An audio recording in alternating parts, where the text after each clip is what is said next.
នៅក្នុងភូមិតូចមួយដែលមិនឆ្ងាយពីទីក្រុងប៉ុន្មានមានកូនកំព្រា3នាក់សពថ្ងៃរស់នៅជាមួយលោកយាយដែលជាស្ត្រីមេម៉ាយម្នាក់ដោយសារឪពុកម្ដាយរបស់កូនទាំង3ស្លាប់ចោលអស់កូនទី1ជាកូនស្រីច្បងឈ្មោះនួនកូនស្រីទី2ឈ្មោះស្រីមីចំណែកកូនប្រុសទី3ឈ្មោះសាជាកូនពៅលោកយាយលោកយាយពិសាបាយចៅឆ្អិនបាយទឹកហើយចៅចាស់លោកយាយឆ្អិនហើយនិយាយអញ្ចឹងយាយចុះឯណាស្រីមីនិងប្រសាយាយទៅលេងនៅខាងមុខផ្ទះអំធឿនបាត់ហើយចៅនោះកំពុងនិយាយដើរមករមុំតោះអូនទៅលាងដៃជើងទៅអាល់និងហូបបាយចាបងថ្ងៃហ្នឹងបានម្ហូបអីដែរបងម្ហូបថ្ងៃនេះបានអាំងត្រីជ្រក់ស្វាយអូនចាបងសិតតែជាម្ហូបដែលខ្ញុំចូលចិត្តក្រោយរៀបចំបាយទឹករួចមកលោកយាយនិងចៅឆីបាយយ៉ាងឆ្ងាញ់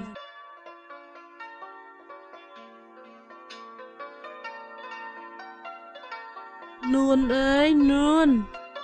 ចាស់យាយហៅខ្ញុំមានការអ្វីដែរមកនេះមកចៅយាយមានរឿងចង់សួរបន្តិចមានរឿងអ្វីយាយខ្ញុំរវល់បង្ហើយដៃបន្តិចយាយ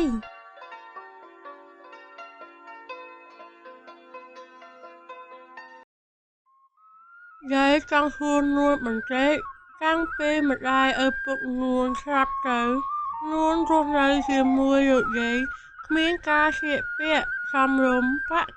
កាយវាយហូបចុកមិនគ្រប់គ្រាន់អញ្ចឹងនួនមិនអន់ចិត្តមែនទេចៅអត់អីទេយាយក្រោយពីឪពុកម្ដាយខ្ញុំបានស្លាប់ទៅបានលោកយាយជាអ្នកមើលថែយ៉ាងល្អចំណែកឯការស្លៀកពាក់ហូបចុកចាយវាយមិនសំខាន់ទេយាយតែអ្វីដែលសំខាន់ចៅនៅមានលោកយាយចៅអាចរស់បានកុំបារម្ភអីលោកយាយហើយឲ្យតែប្អូនខ្ញុំបានហូបចុកឆ្អែតនិងលោកយាយសុខសប្បាយនោះហើយក្តីសុខរបស់ចៅហើយណាចៅដែលគិតបែបនេះនិយាយគ្នាបានបន្តិចមកក៏ប្អូនប្រសារត់មកដល់ហើយក៏សួរទៅលោកយាយថាយាយអាម៉េចបានរត់រហេបរហបអញ្ចឹងចៅយាយចៅឃើញក្មេងតូចដូចចៅដែលនឹងទៅចុះឈ្មោះចូលរៀនណាយាយហើយឮគេនិយាយថាឲ្យម្ដាយឪពុកទៅដែរណាយាយចុះម្ដាយឪពុកខ្ញុំដែលយាយថាទៅធ្វើការនៅស្រុកឆ្ងាយនោះយាយហៅគាត់មកឲ្យជូនខ្ញុំទៅចុះឈ្មោះចូលរៀននឹងគេណាយាយដោយសារប្អូនមិនបានដឹងថាឪពុកម្ដាយរបស់គេបានស្លាប់ជាយូរណាស់មកហើយលោកយាយនឹងនួនឮហើយស្រក់ទឹកភ្នែកដោយមិនដឹងខ្លួនអូនចាំស្ដាប់បងណាម៉ែពុកយើងគាត់មិននៅលើលោកនេះទៀតទេអូនមានន័យថាគាត់ស្លាប់ចោលយើងតាំងពីអូនកើតបាន1ឆ្នាំមកម្លេះណាអូនអញ្ចឹងមានន័យថាខ្ញុំអត់មានម៉ែពុកនឹងគេមែនទេបងនួនមែនហើយអូនសា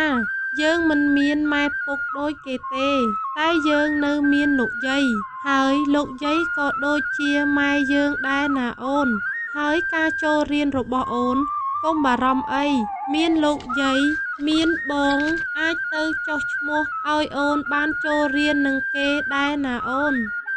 បាទបងចុះម្ដាយឪពុករបស់យើងកើតអីបានជាគាត់ស្លាប់ហើយហេតុអ្វីបានយាយហើយនឹងបងស្រីមិនព្រមនិយាយប្រាប់ខ្ញុំសោះកាលនោះពុកយើងបានត្បាញកន្ទេលយកទៅលក់នៅក្នុងភូមិស្រាប់តែមានជនមិនស្គាល់មុខគេមកចោទប្រកាន់ថាពុកយើងជាចោររួចក៏វាយពុកដល់ថ្នាក់ឈឺក្រំគ្រារហូតដល់ស្លាប់ពេលម៉ែវិញគាត់ឈឺស្លាប់ដោយជំងឺប្រចាំកាយមានលុយព្យាបាលណាអូនហើយបងក៏មិនទាន់ប្រាប់អូនខ្លាចអូនយំរោគពួកគាត់ហើយបងក៏ពិបាកធ្វើចិត្តដែរអូនចាំមានឱកាសបងនឹងប្រាប់អូន មួយសន្ទុះក្រោយមកស្រីមីក៏ដើរមកដល់បងនួនកំពុងនិយាយគ្នារឿងអ្វីអូបងកំពុងគិតគ្នាជាមួយលោកយាយថានឹងយកប្រសាទៅចុះឈ្មោះចូលរៀននឹងណាចុះខ្ញុំអាចចូលរៀននឹងគេបានអត់បងនួនបើខ្ញុំធំហើយនឹងបងនួនខ្ញុំចង់ចូលរៀននឹងគេណាបងចាំស្អែកបងនាំទៅចុះឈ្មោះ2នាក់ប្អូនសាណាអូនការចូលរៀនគេមិនគិតរឿងធំពេកទូចពេកទេអូនឲ្យតែយើងចង់រៀនប្រសានិងស្រីមីពេលបានឮពួកគេអាចបានចូលរៀនពួកគេមានទឹកមុខស្រស់បោះនិងមានអារម្មណ៍សប្បាយរីករាយថ្ងៃចុះឈ្មោះចូលរៀនក៏បានមកដល់បងនួនមើលខ្ញុំណែស្អាតអត់អូនស្អាតណាស់ថ្ងៃនេះយើងបានចុះឈ្មោះចូលរៀនហើយបងអូនសា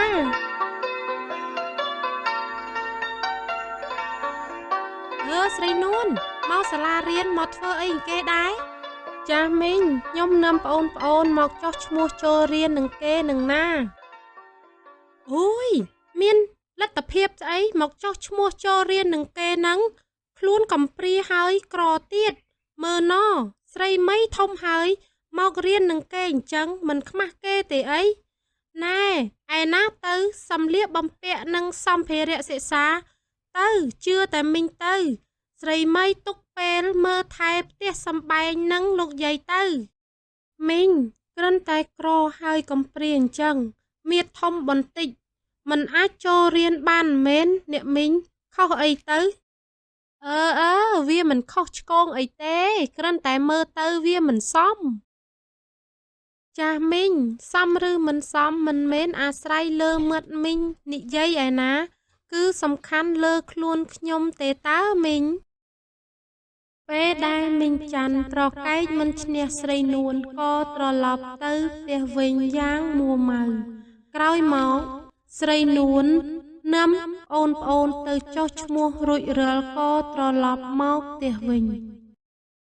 បងនួនយើងក្រហើយកំព្រាឪពុកម្ដាយខុសដែរមែនបងកុំគិតនឹងសម្ដីអ្នកដតីអីអូនកំព្រានិងក្រវាមិនមែនជាកំហុសទេសំខាន់ប្អូនបងទាំងពីរបានចូលរៀននឹងគេហើយពេលបានឮសម្ដីបងស្រីនិយាយដូចនេះស្រីមីនឹងប្រសាញញឹមហើយដើរទៅ